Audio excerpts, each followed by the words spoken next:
எல்லாருக்கும் வணக்கம். நேற்று ஐபிஎல் மேட்ச் வந்து சூப்பராக போணுச்சு. கேகேஆர் வெர்சஸ் ஆர்சிபி தான் வந்து டாஸை வின் பண்ணாங்க. டாஸை வின் பண்ணி கேகேஆர்கிட்ட பேட்டிங் கொடுத்தாங்கங்க. கேகேஆர் வந்து ஏலியாக வந்து குண்டெண்டுக்கு விக்கெட்டை விட்டுட்டாங்க. அதுக்கப்புறம் சுனில் நாராயணும் அஜிங்கிய ரஹானையும் சூப்பராக பார்ட்னர்ஷிப் போட்டாங்கங்க. சுனில் நாராயண் வந்து 44 அடித்தார், அஜிங்கிய ரஹானே 54 அடித்தாருங்க. சூப்பராக ரெண்டு பேரும் பேட்டிங் ஆடினாங்க, அஜிங்கிய ரஹானையும் சுனில் நாராயணும். ஆனால் கேகேஆரோட மிடில் ஆர்டர் பேட்ஸ்மேனால் அதை வந்து கேப்பபிள் பண்ண முடியல. அவங்க ரெண்டு பேரும் அவுட் ஆனோடனே ஃபஸ்ட்டு நாராயண் அவுட் ஆனார். அதுக்கப்புறம் வந்து அஜிங்கிய ரன்னா அவுட் ஆகிட்டு போயிட்டாருங்க. அதனால் அவங்க ரெண்டு பேராலே அவுட் ஆனதுக்கப்புறம் கேகேஆரால் ரன்னே அடிக்க முடியல, கான்ட்ரிபியூஷனே பண்ண முடியல அவங்களோட மிடில் ஆர்டர்ஸ்லால். அங்கிரீஷ் ரகுவன்ஷி மட்டும் 30 ரன் அடித்தாருங்க. மற்ற யாரும் கேகேஆரால் தாக்கு பிடிக்க முடியல பேட்டிங்கை. ஏன்னா அது மாதிரி பவுலிங் போட்டுட்டாங்க, ரெஸ்ட்ரிக்ட் பண்ணிட்டாங்க ஆர்சிபிங்க. அந்த சைடு பார்த்திங்கன்னா ஆர்சிபி பேட்டிங் வந்து சூப்பராக ஆடினாருங்க. பிலிப் சால்ட்டும் விராட் கோலியும் எப்பா என்னங்க 10 ஓவர்லேயே 100 ரன் அடிச்சிட்டாங்க. கேகேஆரும் 10 ஓவரில் 100 ரன் அடித்தாங்க. ஆனால் இவங்களும் 10 ஓவரில் 100 ரன் அடித்தாங்க. பிலிப் சால்ட் வந்து பொழந்து எடுத்துட்டாருங்க. ஒரு சைடில் விராட் கோலி பார்த்துக்கிட்டே இருக்காரு, ஆனால் பிலிப் சால்ட் வந்து பொழந்து எடுத்து விட்டாருங்க. வருண் சக்கரவர்த்தி ஏன்னா அந்த அடி அடிச்சு விட்டார். பிலிப் சால்ட்டு பயங்கரமாக ஆடினார். விராட் கோலியும் சூப்பராக ஆடினாருங்க. விராட் கோலி வந்து கடைசி வரையும் நின்று டீமை வந்து கொண்டு போனாருங்க. 59 நாட் அவுட்டுங்க விராட் கோலி. சூப்பராக பேட்டிங் ஆடினார் விராட் கோலியோட பேட்டிங் வந்து ஃபஸ்ட் கிளாஸாக இருந்துச்சு. அவர் ஏற்கனவே வந்து சேஸ் மாஸ்டர், அது ஐபிஎல்னால் சொல்லவே வேண்டாம், நின்று ஆடிடுவார். விராட் கோலி வந்து உண்மையிலே வந்து ஐபிஎல்லுக்கு வந்து ஒரு சேஸ் மாஸ்டர்னால் அது விராட் கோலி தாங்க. சூப்பராக அடி முடிச்சு கொடுத்தாரு ஆர்சிபிக்கு.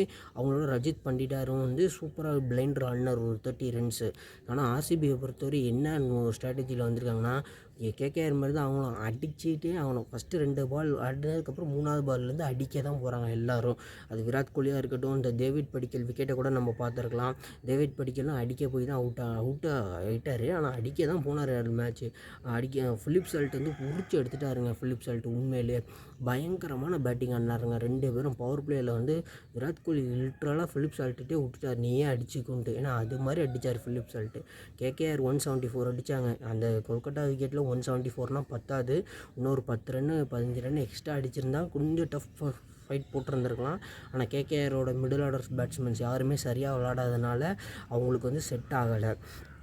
குணால் பாண்டியா தான் சூப்பராக பவுலிங் போட்டு மேன் ஆஃப் தி மேட்ச் வாங்கியிருக்காரு. குணால் பாண்டியா வந்து மேன் ஆஃப் தி மேட்ச் கொடுத்துருக்காங்க. அடுத்தது போய் ஜாஸ் ஹேசல்வுட்டுங்க, என்ன மாதிரி பவுலிங்க. அதுவும் கொல்கட்டான ஈடன் கார்டன்ஸ் விக்கெட்னா அவர் நல்லா சூட் ஆனிச்சு. நல்லா ஃபாஸ்ட் பவுலிங் விக்கெட்டு, சூப்பராக பவுலிங் போட்டார் ஈடன் கார்டன்ஸில்.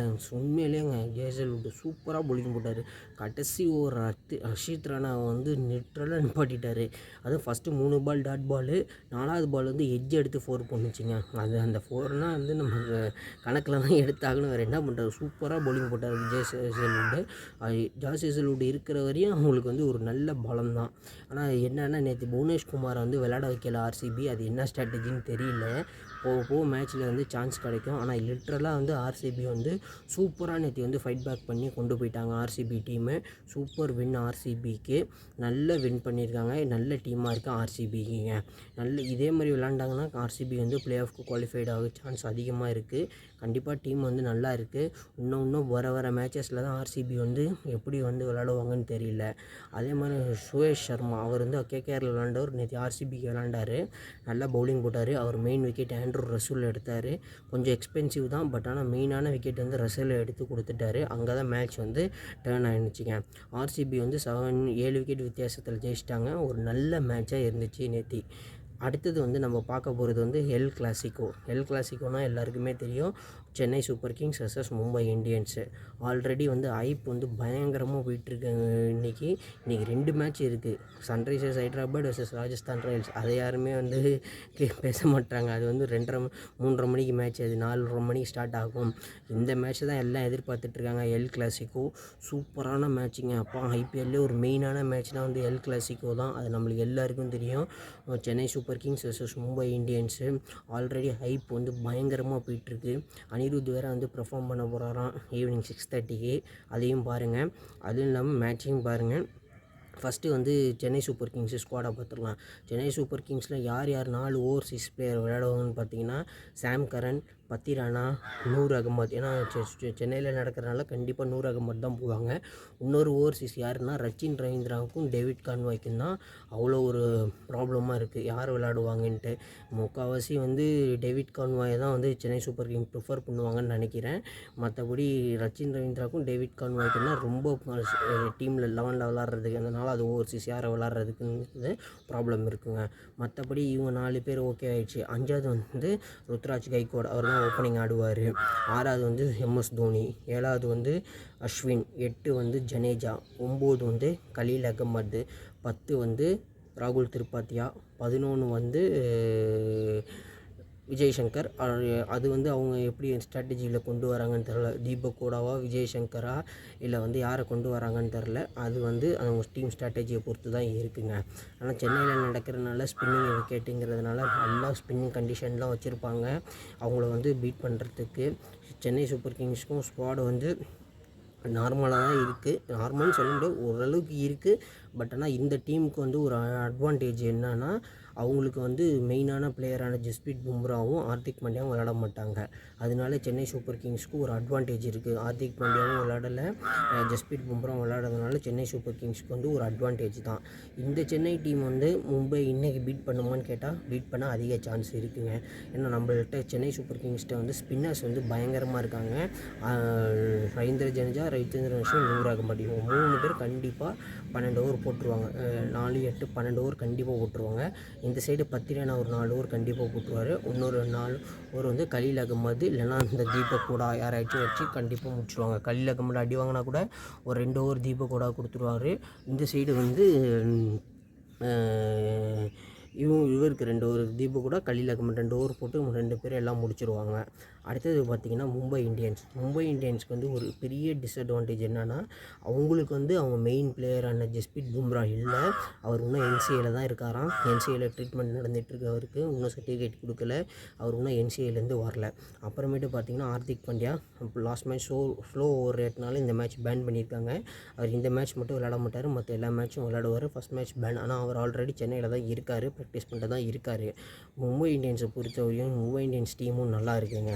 அவங்களோட 4 ஃபாரின் பிளேயர்ஸ் யாருன்னு பார்த்தீங்கன்னா, trend bolt, rayon, Mitchell Santner. இன்னொரு ஃபாரின் பிளேயர் வந்து அவங்க காம்பினேஷன் எப்படி ஸ்பின்னர்ஸை கொண்டு வராங்களோ இல்லை ஃபாஸ்ட் பாலர்ஸை கொண்டு வராங்களான்னு பொறுத்து இருக்குங்க.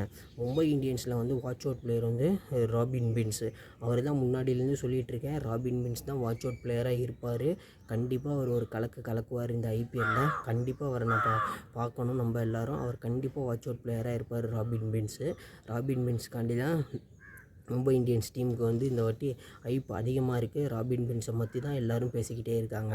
அடுத்தது வந்து தீபக் சஹர், சென்னையிலே விளையாண்டவர். அவர் தீபக் சஹருக்கு வந்து இந்த விக்கெட்டை பற்றி நல்லா தெரியும். தீபக் சஹர் வந்து கண்டிப்பாக ஒரு சென்னை சூப்பர் கிங்ஸ்க்கு வந்து ஒரு பெரிய த்ரெட்டாக இருப்பாருங்க.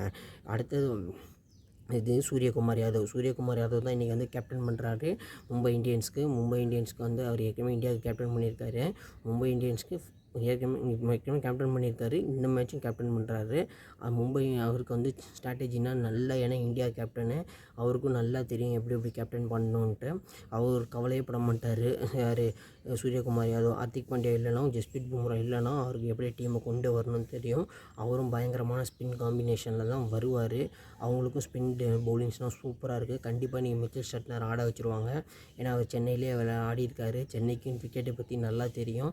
அவர் ஒரு பெரிய த்ரெட்டாக இருப்பாருங்க இன்றைக்கி. அப்புறம் ரோஹித் சர்மா, மும்பைக்கார் ராஜா ரோஹித் சர்மா கண்டிப்பாக 11 ஆடுவார். அவர் 11 ஆடுறாரா இல்லை இம்பேக்ட் பிளேயர் ஆடுறாரான்னு தான் என்னன்னு தெரியல. மேக்ஸிமம் 11 ஆடி தான் ஆகணும் அவர். ஏன்னா இன்றைக்கி வந்து மெயின் 2 பிளேயர் இல்லை, ஹார்திக் பாண்டியாவும் இல்லை, ஜஸ்பிரீத் பும்ராவும் இல்லை. அதனால் கண்டிப்பாக இன்றைக்கி வந்து 11 ஆடி தான் ஆகணும். கண்டிப்பாக அவர் 11 இருப்பார். திலக் வர்மா ஒரு valuable player Mumbai Indians middle ஆர்டருக்கு. அவர் கண்டிப்பாக அவரோட கான்ட்ரிபியூஷன் நிறையா இருக்கும் மும்பை இந்தியன்ஸுக்கு.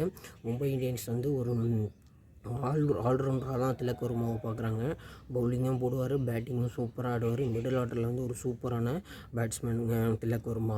ஓவராலாக மும்பை ஸ்குவாடும் சென்னை ஸ்குவாடும் ஈக்குவலாக தான் இருக்காங்க. இன்றைக்கி வந்து 50-50 தான். யார் ஜெயிப்பாங்கன்னே சொல்ல முடியாது. கண்டிப்பாக இன்றைக்கி மேட்ச் வந்து ரொம்ப எல் கிளாசிக் வந்து செம்ம இன்ட்ரெஸ்டிங்காக இருக்கும். அதில் எந்த மாற்றமும் இல்லை. இன்னொரு மேட்ச் பார்த்திங்கன்னா Sunrisers Hyderabad versus Rajasthan royals. அதுவும் நல்லாயிருக்கும். ராஜஸ்தான் ராயல்ஸ்க்கு வந்து ரியான் பராகை கேப்டனாக போட்டிருக்காங்க. சஞ்சு சாம்சன் வந்து இன்னும் இன்ஜுரியிலேருந்து வந்துட்டார். பட் ஆனால் அவர் இம்பேக்ட் பிளேயராக தான் வருவார் போல். அவரே வந்து சொல்லியிருக்காரு, நான் இம்பேக்ட் பிளேயராக தான் வருவேன், பிளேயராக தான் ஆடுவேன்ட்டு. மோஸ்ட் ப்ராபப்ளி ஒரு இம்பேக்ட் பிளேயராக தான் ஆடுவார்னு நினைக்கிறேன் சஞ்சு சாம்சனு. அதனால தான் ரியான் பராகை கேப்டனாக கொடுத்துருக்காங்க. அந்த சைடு சன்ரைசர்ஸு பயங்கரமான டீமாக இருக்குது. கடப்பார பேட்டிங் லைனப் வச்சுருக்காங்க சன்ரைசர்ஸ் ஹைதராபாத். எல்லாருக்கும் தெரியும் Travis Head, Abhishek Sharma, Heinrich கிளாசன்னு. அவங்களோட சேர்ந்து இஷான் கிஷனும் ஆட் ஆகிருக்காரு. இப்போ சூப்பர் அட்வான்டேஜ் அவங்க 2 டீமுக்கும். பயங்கரமாக விளையாட நல்ல சான்ஸ் இருக்குங்க. இந்த சீசனில் வந்து இஷான் கிஷன் வந்து சன்ரைசர்ஸ்க்கு வந்து ஒரு வேல்யூபிள் அடிஷனாக இருப்பார். அதே மாதிரி ராஜஸ்தான் ராயல்ஸ்க்கு பார்த்திங்கன்னா நல்ல டீமாக இருக்குது. புது டீமாக கொண்டு வந்திருக்காங்க. பார்க்கலாம் ராஜஸ்தான் ராயல்ஸும் எப்படி வந்து கொண்டு வராங்கன்ட்டு டீமை. இந்த வாட்டியாச்சும் அவங்க கண்டிப்பாக வரணும். எல்லா வாட்டியும் ப்ளே ஆஃப்ஸ் வந்துடுறாங்க. இந்த வாட்டி கொஞ்சம் நல்லா பெர்ஃபார்ம் பண்ணி நல்லா வரணும். ஏன்னா அவங்களுக்கு புது கோச்சாக ராகுல் டிராவிட் இருக்கார். குமார் சங்கக்காராவும் இருக்கார். பட் ராகுல் டிராவிடையும் கோச்சாக போட்டிருக்காங்க. இந்த மேட்ச் ஒன்றும் நல்லா ஹை ஸ்கோரிங் பேட்டில் இருக்கும். ஏன்னா ஹைதராபாத்தில் நடக்கிறதுனால ஃப்ளாட் விக்கெட்டு, நல்லா பால் வந்து பேட்டுக்கு நல்லா வரும். அதனால் அதிக சான்ஸ் இருக்குது. 2 டீம் யார் ஃபஸ்ட் பேட்டிங் எடுக்கிறாங்களோ அவங்க முடிச்சு கையில் கொடுத்துடலாங்க.